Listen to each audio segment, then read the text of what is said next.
No Dasu, no. నీ ప్రేమ ఆదర్శప్రాయమే కావచ్చు కానీ ఆచరణీయ మాత్రం కాదురా. మాస్టారు, కాత్యాయని నేను ప్రేమించడం లేదండి, ఆరాధిస్తున్నాను. కోర్కెలు తీర్చే భార్యగా కాదండి, శాశ్వతానందం ఇచ్చే దేవతగా. ఆమెను నేను చూసేది రంభను మేనకను కాదండి, జగన్మోహిని అయిన మీనాక్షిని. ఆమె నా కళ్ళ ముందు నిలిస్తేనే చాలు మాస్టారు, నా మనస్సు పరవలు తొక్కుతుంది. ఏదో ఉప్పే లాంటి ఉత్సాహం, అర్థం లేని ఆవేశం నన్ను ఆవహించి నా చేత తాండవం చేయిస్తాయి. తననే దేవతగా ఆరాధించే దాసుని పెళ్లాడతాన్ని కాత్యాయని ముందు పట్టుపట్టింది. తన బొందులో ప్రాణం ఉండగా ఈ వర్ణ సంకరం జరగటానికి వీల్లేదని ఆ తండ్రి మొక్కు పట్టుపట్టాడు. అసలు నాకు పెళ్లి వద్దని కాత్యాయని అలిగి వెళ్ళిపోయింది. 3 రోజులైనా పిల్ల ఇంటికి తిరిగి రాకపోయేసరికి ఆ తండ్రి ఎంతో తల్లడిల్లిపోయాడు. ఊరు వాడా వెతికించాడు, అలసిపోయాడు. ఆఖరి 4వ రోజు వచ్చింది. ఆమె కాదు, ఆమె శవం.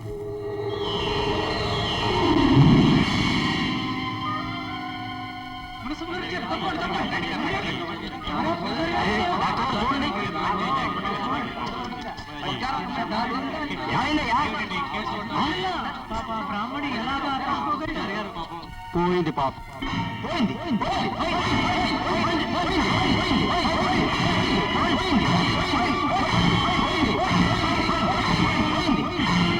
పోయిందా? ఎక్కడే పోయింది? ఇక్కడే ఉందిగా. ఈ డాక్టర్కి మతిపోయింది. ఏమిటమ్మా, తడి బట్టలతో మట్టిలో పొలాడుతున్నావా? చీచి, ఇంకా చిన్నపిల్లవేనా? ఇంట్లో పోదాం పదా. ఏ, నా మీద కోపం పోలేదా? పోనీలే, నీ ఇష్టం వచ్చిన వాళ్ళే చేసుకున్నాను. ఏమ్మా, పదమ్మా, పత్తల్లి. ఒరే శాస్త్రి, ఏమిట్రా ఇది? నువ్వు లోపలికి వెళ్ళరా. ఏరా, ఇప్పటికి నీ కసి తీరిందా? దాన్ని భ్రష్టురాలించేసిందే కాక కన్న తండ్రిని శత్రుగా మార్చావు. చూడరా, చూడు, నా మాట ఎన్నడూ చెబుతాడని నా బిడ్డ ఈ రోజు నీ పుణ్యవారి నా మాట లెక్క చేయకుండా ఎలా పడుందిరో చూడరా. పూజారి గారు, మీరు కూడా నోర్మై, చేసిన చాలకి ఇంకా చెప్పొచ్చావు. అసలు ఏం జరిగింది పూజారి గారు? ఇంకా ఏం జరగాలి మున్సబ్ గారు? వీడు నా బిడ్డ గదో మొత్తం మంది పెట్టి వల్ల వేసుకున్నాడు. వీడినే చేసుకుంటానని నా బిడ్డ నాకు ఎదురు తిరిగి వెళ్ళిపోయింది. చూసారా, నా పరువు ఇంతగా రచ్చ ఎక్కినా ఇంకా ఇంట్లోకి రానంటోంది. నాకు మొదటి నుంచి వీడి మీద అనుమానమేనండి. తక్కువ కులంలో పుట్టినా చదువుకున్నానని, అగ్రజాతుల వారికన్నా అధికున్నని వీడు అహంకారం. చూసారా మాస్టారు, ఆ పొగరుతో వీడు ఎంత అఘాయిత్యం చేశాడు. మున్సబ్ గారు, నోటుకొచ్చినట్టు మాట్లాడకండి. అసలు దీనికి నాకు ఏమిటి సంబంధం? నీకు కాకపోతే ఇంకెవడికి రా సంబంధం? నేను ముందే అనుకున్న ఈ ఆత్మహత్య కారణం నువ్వే అయి ఉంటావని. మున్సబ్ గారు, పిచ్చి పిచ్చిగా మాట్లాడకండి. ఎందుకు నా చిన్నులు నీ అసలు రంగు బయటపడిందనే? నీ కోసం తండ్రితో తగువ పెట్టుకుని ఇల్లుదిలి బయటకు వచ్చిన తర్వాత అర్థమై ఉంటుందిరా నీ నిజస్వరూపం. ఆ పిచ్చి పిల్లకి చిక్కిన బిట్ట చేజారిపోతుంది, శీలం తెరిస్తే ఎక్కడికి పోతుంది అని పైన పడ్డావు. దేవుడు అనుకున్నవాడే రాక్షసుడైన తర్వాత తండ్రితో చెప్పడానికి మొహం చెల్లక చెడిపోయిన బ్రతుకు మీద అసహ్యం పుట్టి ఆత్మహత్య చేసుకుని ఉంటుంది. అంతేనడా? అక్షరాలా అంతే. ఎంత ఘోరం, ఎంత పాపాలు కొడిగట్టావా రాసు. మున్సబ్ గారు, మీ కట్టుకథ చాలా బాగుంది. నన్నే కావాలనుకుని తండ్రితోనే తగవ పెట్టుకున్న కాత్యాయని శీలం నేను తెలుస్తాను. ఎవరికి రాని ఆలోచన, అనుమానం మీ బుర్రలో పుట్టిందంటే ఆ పాపం మీరే చేసి నా మీద తోసిస్తున్నారని నాకు అనుమానం వస్తుంది. ఏమండి, మీరే చెప్పండి, మీ అమ్మాయిని అన్యాయం చేసింది నేనా వీడా? నా కూతురు నాకు కాకుండా చేసింది వీడేనండి. వీడు ఏమైనా చేయగలడు. పూజారి గారు, నవరు మూయి. పిచ్చి పిచ్చిగా వాళ్ళంటే చర్మలు పెంచగలరు. అరే, వీడిని కాళ్ళు చేతులు పెట్టి కచేరీలో పడేయండి. ఆ తర్వాత పోలీసులు వచ్చారు, దాసును పట్టుకెళ్లారు. కోర్టు కూడా అతని నేరస్తుడు నమ్మింది. 7 ఏళ్లు కఠిన శిక్ష విధించింది. మరి అంత మంచివాడు అన్నారు కదా, మీ దాసు అంత పాపాన్ని కొడిగట్టుంటాడా? పాపం పుణ్యం దేవుడికి ఎరికమ్మ. కానీ మా దాసు ఇంత ఘోరం చేశాడంటే నా మనసు మాత్రం నమ్మడలేదు. మున్సబ్ గారు, మున్సబ్ గారు, కొంప మునిగిందండి. ఏం జరిగిందయ్యా?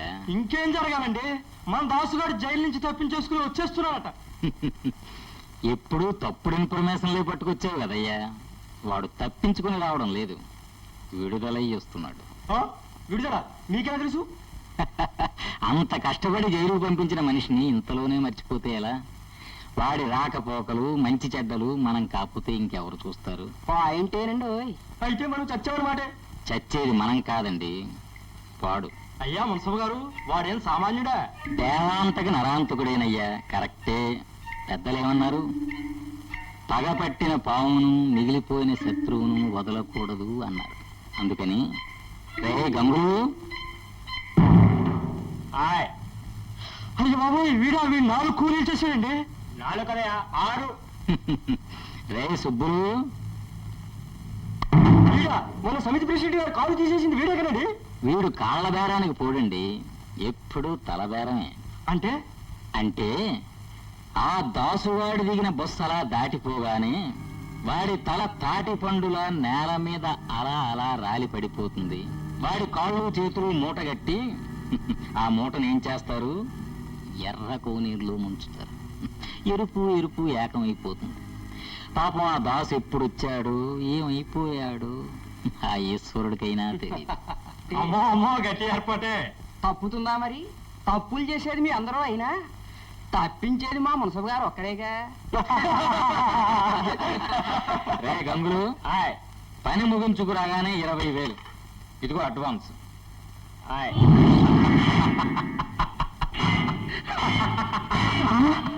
ఏమిటి అలా అయిపోతున్నారు? ఓ, మీకంటే చాలా అడ్వాన్స్ లో ఉన్నాననా? పర్వాలేదులేండి, మీ కోరిక ప్రకారం మిమ్మల్ని అంతా ఆ ఎర్రకోనేరులోనే ముంచుతాను. మిమ్మల్ని కరణం గారినా, డాక్టర్ గారినా, లేక మీ తొత్తున్నా? రే గంగులు, మున్సబు గారు, ఆవేశం ఆరోగ్యకరం కాదండి. పెద్దలు ఏమన్నారు? 100 గొడ్లను తిన్న రాబందు ఒక్క గాలివానకే గోవిందా అని. అరే దాశో, అబ్బా, 6 కోయిలు చేసిన ఆర్పాటం నీ అరుపులోనే కనిపిస్తోంది. ఏది నీ చివరి కేక? చావు కేక, అది వినిపించు. కూసారా?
మున్సబు, దేవత లాంటి కాత్యాయిని అపవిత్రం చేశావు. ఆ నింద నా మీద మోపి నన్ను జైలుకు పంపగానే తీరిపోయిందనుకున్నావా? నువ్వు చేసిన ఈ ఘోరానికి సరాసరి నిన్న నరకానికే పంపుతాను. మిమ్మల్ని ఆ దేవుడు కూడా రక్షించలేడురా.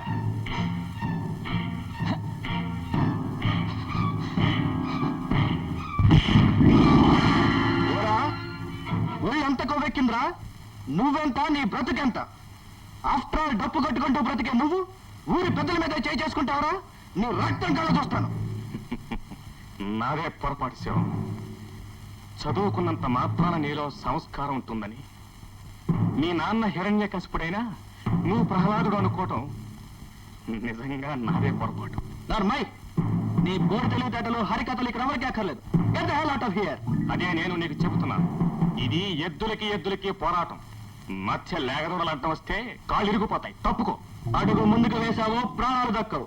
అడుగు ప్రక్కకు వేయకపోతే నీ ప్రాణాలు దక్కవు. Shut up, you shut up.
Vasu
Vasu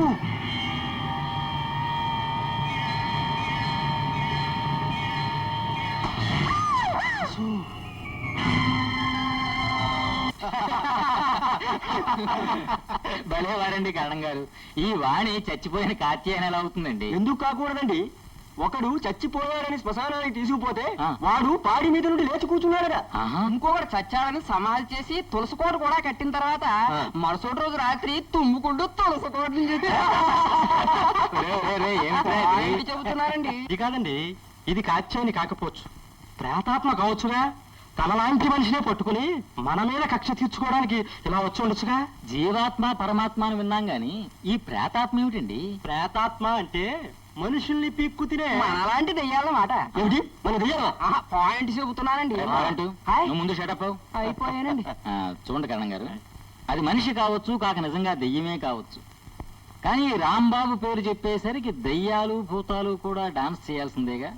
ఎరా పాయింట్? తాధికు తకు ధిన తాధికు తకు ధిన తాధికు తకు ధిన తాధికు తకు ధిన తాధికు తకు ధిన తాధికు.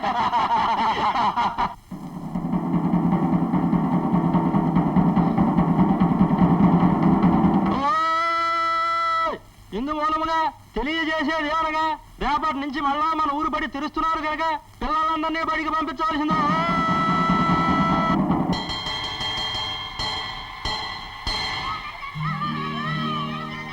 ఆగండి. చూడండి, బాగా చదువు రావాలంటే ముందు సరస్వతి దేవిని ప్రార్థన చేయాలి. ఏది నేను చెప్పినట్టు చెప్పండి. సరస్వతి నమస్తుభ్యం వరదే కామరూపిణి విద్యారంభం కరిష్యామి సిద్ధిర్భవత మే సదా. మీరందరూ ఉన్నారండి? పిల్లలు మీరందరూ క్లాస్ కరండమ్మా. Go go. మీరంతా మీ స్కూల్ టీచర్స్. ఓహో, టీచర్స్ రావాల్సింది ఇప్పుడేనా అండి? అదే ఈవేళ మా గేదిశ్రీకి వాట్? అదే మా పట్టదూడ లేదండి, దానికి ముద్దుగా గేదిశ్రీ అనే పేరు పెట్టుకున్నాం. ఆవిడ గారికి ఈ రోజున ప్రథమ పుత్రికా జననం. ఆహా, మీ పడ్డ తరఫున మీరు నొప్పులు పడ్డారా?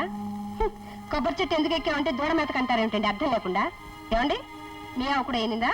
లేదండి, మా ఇంటికి చుట్టాలు వచ్చారు. ఓహో, వాళ్ళతో కబుర్లో పడి మీ కర్తవ్యం మీరు మర్చిపోయారు. మీరేమిటంటారు? కిరసనాలు లేదు, పచ్చికట్టెలు, వంట ఆలస్యమైంది, అందుకు నన్నేం చేయమంటారండి? పాపం, సింగారించుకోవడానికి మీకున్న టైం సరిపోదు, ఇంకా వంట ఏం చేస్తారు? స్కూల్కి ఎలా వస్తారు? లుక్ హియర్, బూర చుట్టపోయింది, గారి వంకర పోయిందంటే నేను ఒప్పుకోను. టీచర్లే ఆలస్యంగా వస్తే పిల్లలు సకాలంలో క్లాస్కి ఎలా వస్తారు? స్కూల్లో నేర్పవలసింది ముఖ్యంగా చదువు మాత్రమే కాదు, క్రమశిక్షణ కూడా. అనుకరించటం పిల్లల లక్షణం. ఇంట్లో తల్లిదండ్రులు, స్కూల్లో టీచర్లే వాళ్లకు మార్గదర్శకులు. క్రమశిక్షణ లేని మీరు వాళ్ళకే నేర్పుతారు. లేటుగా రావడం, సీతాకోక చిలుకలా సింగారించుకోవడం, అంతేగా. ఇక మీద మాస్టర్లు బెల్లు కొట్టక ముందే రావాలి, ప్రార్థన కాగానే పాఠాలు ప్రారంభించాలి.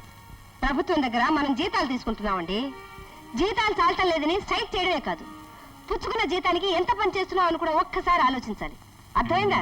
కానీ మేడం, ఈ ఊళ్ళో పిల్లలు స్కూల్కి రారే, మరి పాఠాలు ఎవరు చెప్పమంటారు? గోడలకు చెప్పండి, పర్వాలేదు. పిల్లలు వస్తారా రారా, మనం చెప్పేది వింటున్నారా లేదా, దానివల్ల ప్రయోజనం ఉందా లేదా అని కాదండి మనం ఆలోచించవలసింది. వచ్చే పిల్లలు 10 మంది అయినా, ఆఖరి ఒక్కరైనా సరే పాఠాలు చెప్పడం, విజ్ఞానాన్ని వికసింప చేయడమే మన ధర్మం. Understand? You can go. Do your duty and take your classes. Yes, you can go. Tughlaq వాణికి జై, తుగ్లక్ వాణికి జై, తుగ్లక్ వాణికి జై. ఏమిటా వెరికేకలు? ఈ విద్యా విధానమే వేరేది. దాని పాలన తుగ్లక్ పరిపాలన. ఆ పరిపాలన తూచాలు తప్పకుండా అమలు జరిపించడానికి వచ్చిన మీరు ఆ పరంపరకు సాక్షాత్తు వారసు. తుగ్లక్ వాణికి జై, తుగ్లక్ వాణికి జై, తుగ్లక్ వాణికి జై. What's all this nonsense? నేనేది అదేనండి, ఈ సెన్సెస్ విద్యా విధానం ఎందుకు, ఎవరిని ఉద్ధరించడానికి అని. What you mean? ప్రయోజనం లేని ఈ పద్ధతులు మారాలి. ఈ స్కూళ్ళే మూసేయాలి. ఈ స్కూల్లోనే చదివి ఎంఏలు ఎంఎస్సీలు పాస్ అయి స్కూలే మూసేయాలనే మీకంటే తెన్నేంటి వాసాలు లెక్క పెట్టే ప్రబుద్ధులే ఎంతున్నాయో. వాణి గారు, మాటలు మాకు వచ్చు, కానీ మా సంస్కారం అడ్డొచ్చి మీ అంత అసహ్యంగా మాట్లాడలేకపోతున్నాం. స్కూల్ని మూసేయాలనడం, విద్యాపీఠాన్ని అవమానించడం సంస్కారమా మిస్టర్ సుందరం? పోనీ సంస్కారవంతులని మీరే చెప్పండి. ఎంఏలు ఎంఎస్సీలు పాస్ అయిన వాళ్ళు ఈ రోజుల్లో ఏం చేస్తున్నారు? కాఫీ హోటల్లో కప్పులు కడుగుతున్నారు. అందుకు ఆల్జీబ్రా, ట్రిగ్నోమెట్రీలు కావాలా? బ్యాంకులో కూడికలు తీసివేతలు చేయడానికి ఎంఏలు ఎంకామ్లు కావాలా? చూడండి, 10వ క్లాస్ చదివి బ్రతుకు తెరువు వెతుక్కునే పేదవాడికి ఈ చదువు ఏం ఉపాధి చూపిస్తోంది? కరెక్ట్. చూడండి వాణి గారు, ఫర్ ఎగ్జాంపుల్, ఒక కుర్రాడు 6వ ఏట ఏ కార్ షెడ్ లో కేంద్రంగా చేరాడు అనుకోండి. వాడు 10 ఏళ్ల తర్వాత బట్ట కట్టి బ్రతకగలుగుతున్నాడు. కానీ ఆ 10 ఏళ్లు బళ్ళో చదివిన కుర్రాడు 6వ ఏట ఎక్కడైతే ఉన్నాడో ఇప్పుడు అక్కడే ఉన్నాడు. కాదంటారా? చెప్పండి, ఈ దుస్థితికి మూల కారణం ఏమిటి? అర్థం పర్థం లేని ఈ విద్యా విధానం. Correct. This is neither knowledge oriented, నా జాబ్ ఓరియంటెడ్. ఎగ్జాక్ట్లీ. సో వాణి గారు, ఈ సమాజాన్ని రక్షించాలి అంటే ఇప్పుడు స్కూళ్ళలో చదువుతున్న భావి పౌరులను మనం ముందు రక్షించాలి. కనీసం వాళ్ళైనా బాగుపడాలి అంటే ఈ విద్యా విధానమే అంతం కావాలి. అందుకని ముందు మీరు రాజీనామా ఇచ్చి వెళ్ళిపోవాలి. అమ్మా వాణి గారు, టెలిగ్రామ్ శుభవార్తని చించి చూశాను. చాలా విషాద వార్త. ఎవరో కెప్టెన్ రవేట పాపం పోయాడట.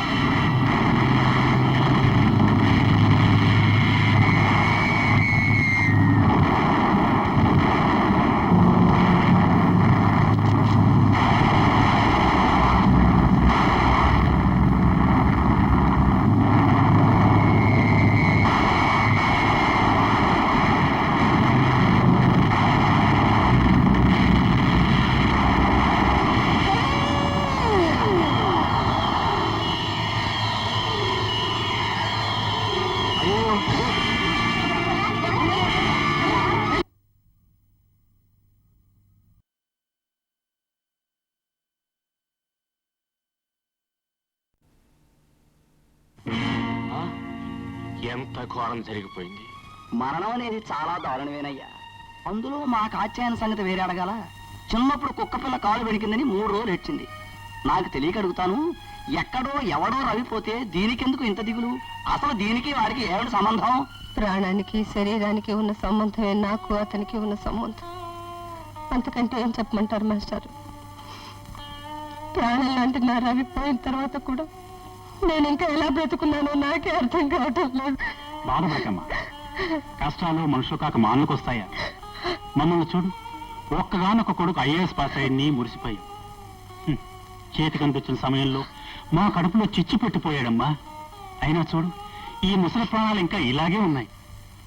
కానీ మాస్టారు, జీవితం పంచుకుంటానన్న వాడికి జీవితం లేకుండా పోయిన తర్వాత నేను ఎందుకు జీవించాలి? ఎవరి కోసం జీవించాలి? ఊరుకో అమ్మా, దేవుడు నీకు చాలా అన్యాయం చేశాడు. 3 పువ్వులు 6 కాయలుగా ఉండాల్సిన రోజుల్లో నమ్ముకున్న వాడిని కాజేసి నీ బ్రతికే చీకటి చేశాడు. ఊరుకో అమ్మా, ఊరుకో. నీ కష్టం ఎవరు ఆర్చేది కాదు, తీర్చేది కాదు. ఎవరి శాపమో తల వంచి అనుభవించాల్సిందే అమ్మా. అంతే మాస్టారు, ఏ కాపురంలో నిప్పులు పోసాను ఈ రోజు ఇలా. ఊరుకో అమ్మా, ఊరుకో ఊరుకో. మన చేతుల్లో ఏమీ లేదు, అంతా సర్వేశ్వరుడు మాయ. కష్టాలు కలిగించేది వాడే, తీర్చగలిగేది వాడే.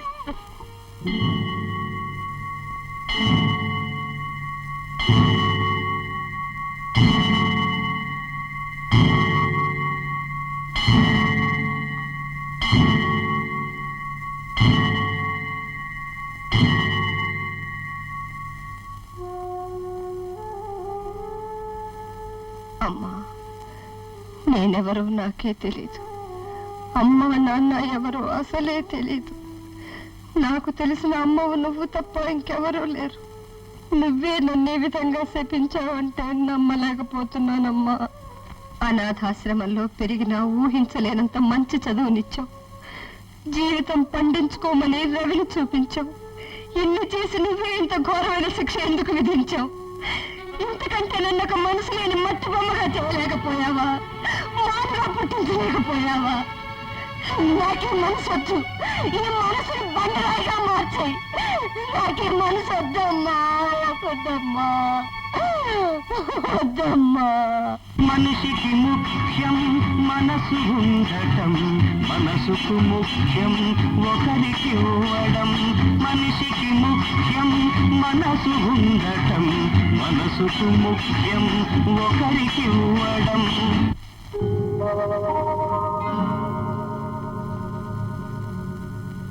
అనురాగానికి లేదు మరణం, అనురాగానికి లేదు మరణం. అబద్ధం, అంత అబద్ధం. పచ్చి మోసం జరిగి పచ్చి మోసం. ఏమేమో కళ్ళబల్లి కబుర్లు చెప్పి నన్ను మోసం చేశావు. త్వరలోనే విజయంతో తిరిగి వస్తానని వెళ్ళావే. అనురాగానికి మరణం లేదన్నావే. ఏది? ఎక్కడ? నా రవి అన్నావు. నా బ్రతుకు శూన్యం చేశావు. శూన్యం చేశావు రవి, శూన్యం చేశావు.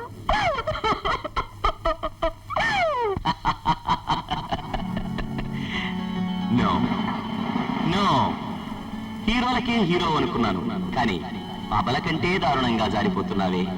నేను పోయానని బాధపడుతున్నావా? వాణి, విజయం పొందడం వీరత్వం అయితే వీర మరణం పొందడం అమరత్వం. నేను అమరుణ్ణైనందుకు గర్వించడానికి బదులు కన్నీరు పెట్టిన అవమానిస్తావా? Oh no. ఒక వీర సిపాయిగా నా ధర్మం నేను నిర్వర్తించానని సంతోషిస్తున్నాను, గర్విస్తున్నాను. కానీ నువ్వు ఇలా దిగజారిపోతే నా ఆనందం అంతా ఆవిరైపోదు. పిరికితనం సిపాయి లక్షణమా? కాదు వాణి, ధైర్యం తెచ్చుకో. బాగా పిరికితనానికి, మరణ భయానికి, అపజయానికి goodbye, goodbye, goodbye. I say goodbye.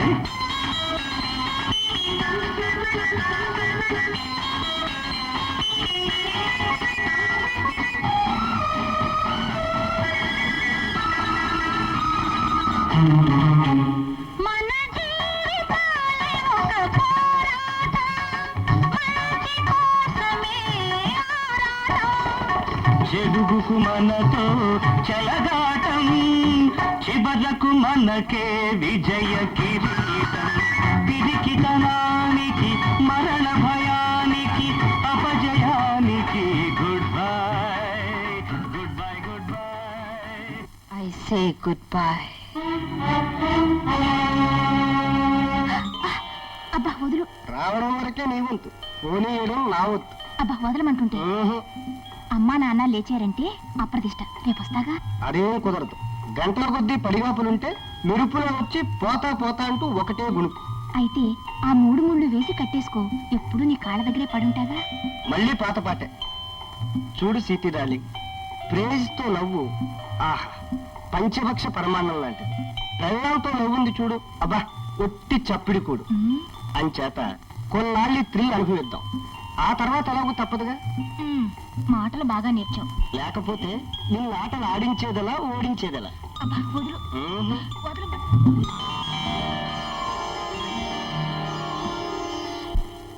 అబ్బా ఏమిటి మళ్ళీ మరీ పసిపిల్లాళ్ళలాగా?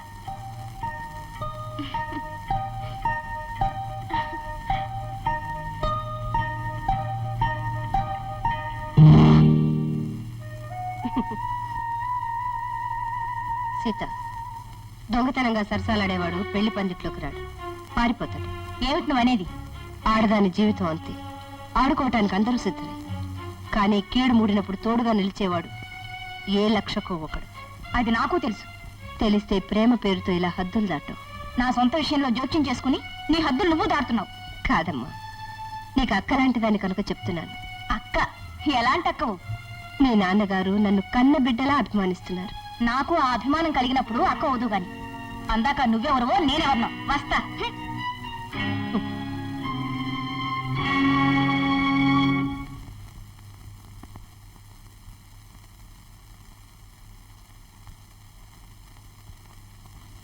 దాస్ గారు,